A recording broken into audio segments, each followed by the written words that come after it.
अस्सलामुअलैकुम रहमतुल्लाहि व बरकातुहू। दोस्तों कैसे हैं आप लोग। उम्मीद करते हैं कि आप तमाम लोग ठीक ठाक होंगे, खैरियत से होंगे। आज की वीडियो में हम कुवैत की कुछ बड़ी और इम्पोर्टेंट जो अपडेट आ रही है वो आप लोगों के साथ शेयर करने वाले हैं। दोस्तों पहली अपडेट ये है कि कुवैत में 58 अजनबियों को जो है वो गिरफ़्तार किया गया है। जो इकामा कानून है उसकी खिलाफ वर्जी ये तमाम लोग कर रहे थे। मसलन कोई अपने कफ़ील के पास से भागा हुआ था, किसी का इकामा जो है वो समाप्त हो चुका था, जबकि कोई ट्रैफिक के जो रूल्स रेगुलेशंस होते हैं उसकी पाबंदी नहीं कर रहा था, उसको तोड़ रहा था। इसकी वजह से गिरफ्तार किया गया है टोटल 58 लोगों को, और इन लोगों के खिलाफ कानूनी कार्रवाई जो है वो शुरू कर दी गई है। बताया गया है कि इन लोगों के खिलाफ जो भी कानूनी कार्रवाई है वो की जाएगी, उसके बाद इनको कुवैत से डिपोर्ट कर दिया जाएगा। इसके साथ ही आपको बता दें कि 11 और लोगों को जो है वो जलेब के इलाके में गिरफ्तार किया गया है, जो कि गलत काम कर रहे हैं, जिसमें 3 मर्द शामिल हैं और तकरीबन 8 औरतें जो हैं वो शामिल हैं। और इसमें अफ्रीका की भी औरतें शामिल हैं और एशियाई औरतें भी शामिल हैं, जो कि गलत काम कर रही है, जिसकी वजह से इन लोगों को जो है वो गिरफ़्तार किया गया है।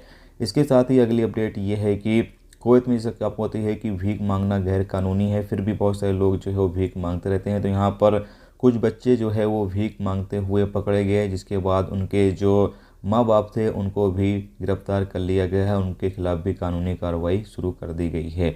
इसके साथ ही आगे बताया ये गया है कि एक अपडेट ये है जिसमें कहा यह गया है कि 12 ऐसे ट्विटर होल्डर को जो है वो सज़ा दी गई है, जो कि ज़्यादातर कुवैती नागरिक हैं, जो कुवैत के बारे में गलत लिख रहे थे या कुवैत की जो गवर्नमेंट है उसके बारे में एक ट्विटर अकाउंट पर गलत जानकारी दे रहे थे, गलत इन्फॉर्मेशन दे रहे थे, जिसकी वजह से 12 लोगों को जो है वो जेल और जुर्माने की सज़ा दी गई है।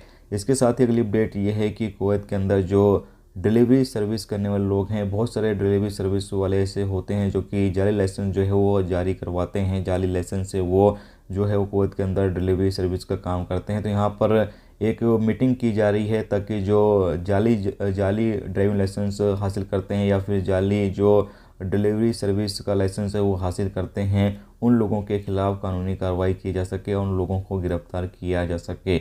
और अगली अपडेट ये है कि कुवैत में बताया ये जा रहा है कि इस बार जो रमज़ान है वो 30 दिन का होगा और ईद जो है वो 2 मई की होगी। जी हाँ, तो 2 मई की जो ईद है वो बताई जा रही है उम्मीद के मुताबिक।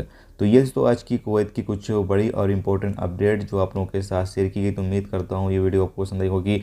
पसंद आई ये वीडियो को लाइक और शेयर जरूर करें, और चैनल पर मेरे नए हैं तो चैनल को भी सब्सक्राइब जरूर कर लें, क्योंकि यहाँ पर आपको कुवैत के हवाले से जो भी ताज़ा तरीन अपडेट, ताज़ा तरीन जानकारी होगी वो देखने को मिलती रहेगी।